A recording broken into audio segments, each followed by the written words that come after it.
Jesus is speaking. One of the errors easily made by man is to have lack of honesty towards himself. And since man is rarely sincere and honest, he has made some provision for himself in order to be compelled to go along the way he wants. This curb, which, after all, as he is a fiery horse, he soon slackens or gives a pull, as he wishes, and thus changes his gait, or he removes it completely and does as he likes, without considering what reproach he may receive from God, from men, and from his own conscience. That bit is the oath. But no oath is necessary amongst honest people, and God never taught you it. On the contrary, he commanded you, "You shall not bear false witness," without any further addition. Because man ought to be frank without the need of anything except the loyalty of his word. When in Deuteronomy mention is made of vows, also of the vows that are something which originated from a heart considered to be united to God, either through a feeling of need or a sentiment of gratitude, it is written, "Whatever passes your lips, you must keep to, and the vow that you have freely made with your own mouth to the Lord your God must be fulfilled." Mention is always made of the word given, without anything else but the word. Who feels the need of taking an oath is neither sure of himself nor of the opinion his neighbor has of him. And who makes other people take an oath testifies thereby that he distrusts the frankness and honesty of the swearer. As you can see, the habit of taking an oath is one of the consequences of man's moral dishonesty. And it is a shame for man. It is a double shame because man is not even faithful to the shameful thing which an oath is, and by deriding God as easily as he derides his neighbor, he swears falsely with the greatest ease and calmness.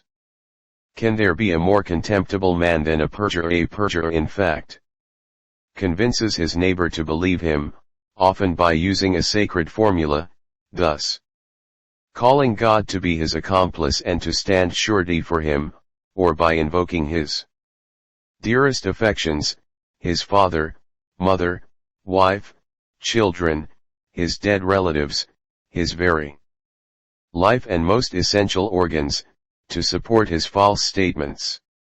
He thus deceives his neighbor. He is an impious person, a thief, a traitor, a murderer. Of whom? Of God, of course, because he contaminates the truth with his disgraceful lies. And jeers at him, daring him, "Strike me, give me the lie, if you can. You are there, I am here, and I laugh at it." Of course, you may laugh, liars and jibers. But the moment will come when you will not laugh, and that will happen when he, to whom all power is entrusted, will appear to you, dreadful in his majesty, and simply by his aspect will make you stand to attention and will strike you with the lightning of his eyes, before his voice hurls you to your eternal destiny, branding you with his curse. He is a thief because he takes possession of a reputation which he does not deserve.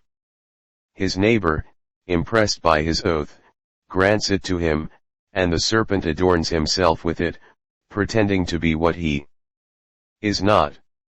He is a traitor because by his oath he promises something which he does not want to keep. He is a murderer. He kills either the honor of his fellow man, depriving him of his reputation through false witness, or he kills his own soul. Because a perjurer is a vile sinner in the eyes of God, who sees the truth, also, when no one else sees it. God cannot be deceived, neither by means of false words, nor by means of hypocritical deeds. He sees. He does not lose sight of each man for a moment. And there is no fortified stronghold or deep cellar which his eyes cannot penetrate. Also within you, God penetrates the stronghold which every man has round his heart. And he judges you not according to what you swear, but to what you do. 2. I will therefore substitute another order for the one given to you, when the oath enjoyed great favor, to put a restraint on lies and on the easiness of failure. To keep a promise. I do not say as the ancients said, do not swear falsely, but keep your oath, but I say to you, never swear. Neither by heaven which is the throne of God, nor by the earth which is the stool of his feet, nor for Jerusalem and her temple which are the city of the great King and the house of the Lord our God. Do not swear either by the graves of the deceased or by their souls.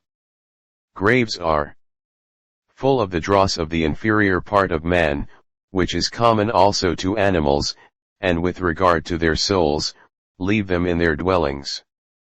Do not cause them to suffer or to be struck with horror, if they are the souls of just people already in the foreknowledge of God. And although they are in such foreknowledge, which is partial knowledge, because they will not possess God in the fullness of his brightness until the moment of redemption, they can but suffer seeing you sinners.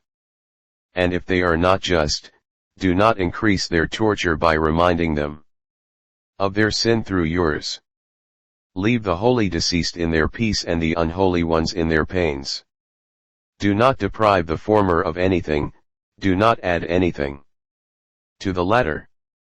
Why appeal to the dead? They cannot speak. The saints, because charity prevents them from speaking, they would have to give you the lie too many times. The damned, because hell does not open its gates, and the damned only open their mouths to curse, and their voices are suffocated by the hatred of Satan and of the demons, because the damned are like demons. Do not swear by the head of your father or of your mother, or by the head of your wife or of your innocent children. You have no right to do so. Are they perhaps money or merchandise? Are they a signature on a document? They are more, and they are less than such things. They are blood and flesh of your own blood, man, but they are also free creatures, and you cannot use them as slaves to guarantee your false statements. And they are less than your own signature, because you are intelligent, free, and grown up. You are not interdicted, neither are you a child who does not know what he is doing and must be represented by his parents. You are a man gifted with reason and consequently responsible for your actions, and you must act by yourself, employing, as a guarantee for your own deeds and words, your own honesty and your own frankness, the reputation that you enjoy with your neighbor, not the honesty, the frankness of your relatives and the reputation they enjoy. Are fathers responsible for their children? Yes, they are, but only as long as they are underage. After, everybody is responsible for himself. Not always just children are born of just parents, nor is it so that a holy woman is married to a holy man. Why then use the justice of a relative as a guarantee? Likewise, holy children may be born of a sinner, and as long as they are innocent, they are holy.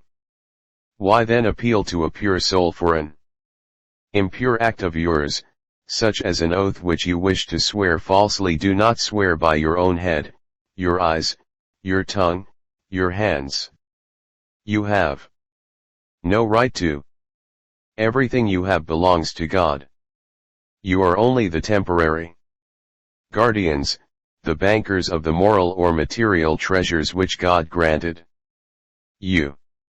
Why then make use of what does not belong to you? Can you add one hair to your head or change its color? And if you cannot do that, why do you use your sight, your word, the freedom of your limbs to corroborate your oath? Do not challenge God. He could take you at your word and dry your eyes as he can dry up your orchards, or take your children away from you, or crush your houses. To remind you that he is the Lord and you his subjects, and that who idolizes himself and thinks he is above God, challenging him with his falsehood, is cursed. 3. Let your speech be simply, yes, it is, no, it is not. Nothing else. Any addition is suggested by the evil one, who later will laugh at you, because you cannot remember anything and you will contradict yourself and you will be jeered at and recognized as a liar. Be sincere, my children, both in your words and in your prayers. Do not behave like the hypocrites, who, when praying, love to stand in synagogues or in the corners of squares where they may be seen by people and praised as just and pious men, whereas, within their families, they are guilty towards God and towards their neighbor. Do you not consider that that is like a form of perjury? Why do you want to maintain as true what is not true in order to win a reputation which you do not deserve? An hypocritical prayer aims at saying, I am truly a saint. I swear it in the presence of those who see me and cannot deny. They saw me praying. Like a veil laid on existing wickedness, a prayer said for such purposes becomes blasphemy. Let God proclaim you saints and live in such a way that your whole life may shout on your behalf, here is a servant of God. But you must be silent for your own sake. Do not allow your tongue to be urged by pride and thus become an object of scandal in the angel's eyes. It would be better for you to become mute at once if you do not have the power to control pride and tongue, and you proclaim yourselves just and pleasing to God. Leave that poor glory to proud and false people. Leave that fleeting reward to haughty and deceitful people. A poor reward. But that is what they want and they will not have any other, because you cannot have more than one. Either the true reward, the heavenly one, which is eternal and just, or the sham one, the earthly one, which lasts as long as the life of man, and even less, and which is paid for, after this life, with a truly mortifying punishment, because it is an unjust reward. 4. Listen how you must pray with your lips and with your work and with your whole selves, urged by your hearts which do love God and feel He is your Father, but they always remember who the Creator is and what the creature is, and in the presence of God they are always full of reverential love, whether you are praying or are busy, whether you are walking or resting, earning or helping. I said urged by your hearts. It is the first and essential feature. Because everything comes from your hearts and your minds, your words, your eyes, your deeds are like your hearts. A just man draws good from his just heart, and the more he draws the more he finds, because the good done creates more good, like blood that is renewed circulating in the veins and flows back to the heart, enriched with new elements taken from the oxygen, which it had absorbed, or from the food juices, which it had assimilated. Whereas a wicked man can draw but fraud and poison from his gloomy heart full of fraud and poison, which grow more and more because they are corroborated by accumulating sins, while the blessings of God accumulate in a good man. You may be sure that it is the exuberance of the heart that overflows from lips and reveals itself in deeds.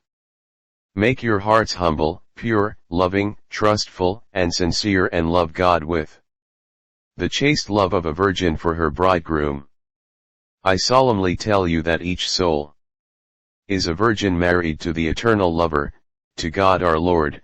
This world is the time of engagement during which the guardian angel of every man is the spiritual paranymph, and all the hours and contingencies of life are as many maids preparing the nuptial trousseau. The hour of death is the hour for the accomplished wedding, when the introduction, embrace and union take place and the soul can raise the veil of the bridal dress and throw itself into the arms of God, and the spouse will not cause scandal by loving so. But for the time being, O soul still victimized in the bonds of the engagement to God, when you wish to speak to the spouse, withdraw to the peace of your abode, above all to the peace of your inner abodes, and, angels of flesh helped by your guardian angels, speak to the King of angels. Speak to your Father in the secrecy of your hearts and of your inner rooms. Leave outside everything that belongs to the world, eagerness to be noted and to edify, and the scruples of long prayers full of words, of monotonous, tepid words lacking love. For God's sake, get rid of standards in your prayers. There are really some people who waste many hours reciting a monologue only with their lips, and which is a real soliloquy because not even the guardian angels listen to it. It is such a vain noise that they become absorbed in fervent prayer for the silly men guarded by them, in an effort to find a remedy.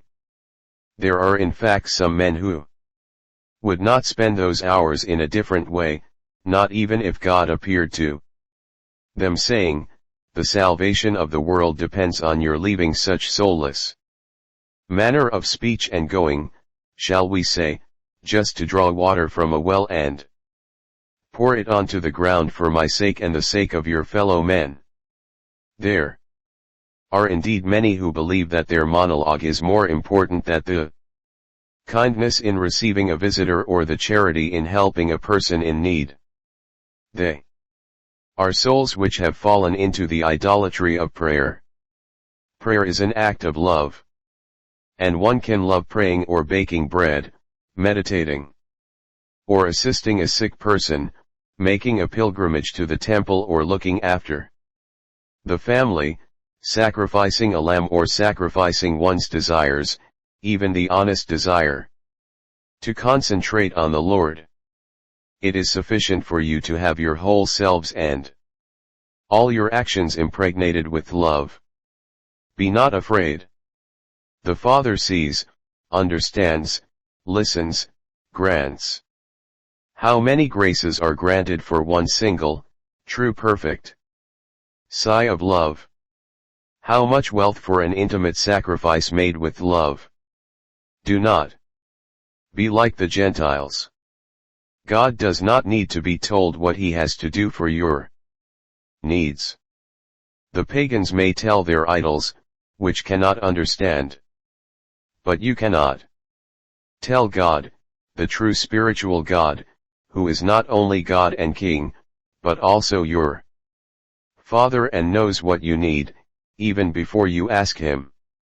5. Ask and it will be given to you, look and you will find, knock and it will be open to you. Because whoever asks, will receive, whoever looks, will find, and it will be open to whomsoever knocks. When your child stretches his little hand towards you saying, Father, I am hungry, do you perhaps give him a stone? Will you give him a snake? If he asks for a fish, no, you will give him bread and fish, and caresses and blessings over and above, because it is pleasant for a father to nourish his son and see his happy smiles. If therefore you, whose hearts are imperfect, are capable of giving gifts to your children, out of a natural love that is common also to animals for their offspring, how much more will your Father, who is in heaven, grant to those who ask him for the good and necessary things for their welfare. Do not be afraid to ask and do not be afraid not to receive. However, I wish to warn you against an easy error. Do not behave like those who are weak in their faith and in their love. Also amongst believers there are Pagans whose poor religion is a mixture of superstition and faith, a building tampered with, into which all kinds of parasitic herbs have penetrated, so much so that it falls to pieces, and they, weak and pagans as they are, feel their faith is dying if they are not heard. You ask. And you think it is fair to ask. And for that particular moment a certain grace may be right. But life does not end at that moment. And what is good today may not be good tomorrow. You do not know that, because you know only the present, and that is a grace of God, too. But God knows also the future. And God to save you a greater pain does not hear your prayers. During my year of public life more than once I heard hearts moaning, how much I suffered then, when God did not hear me. But now I say, it was better. Thus, because that grace would have prevented me from reaching this hour of God. I heard others say to me, why, Lord, do you not hear me? You grant it to everybody but not to me. And yet, although I was sorry to see them suffer, I had to say, I cannot, because to hear them would have meant hindering their flight to a perfect life. Also the Father sometimes says, I cannot. Not because he cannot satisfy the request immediately, but because he does not want to satisfy it in view of future consequences. Listen. A child is suffering from intestinal trouble. His mother calls a doctor and the doctor says, he must fast to be cured. The mother, always pitiful, joins her moaning to her sons. She thinks that the doctor's order is severe and hard. She feels that such fasting and crying may be detrimental to her son. But the doctor is inflexible. At last he says, woman, I know, you don't. Do you want to lose your son or do you want me to save him? The mother shouts, I want him to live. In that case, says the doctor, I cannot let him have any food. It would kill him. Also the father sometimes says so. You, pitiful mothers of your own ego, do not want to hear it weep because some grace has been denied. But God says, I cannot, it would do you harm. The day will come, or eternity will come, when you will say, thank you, my God, for not listening to my foolishness.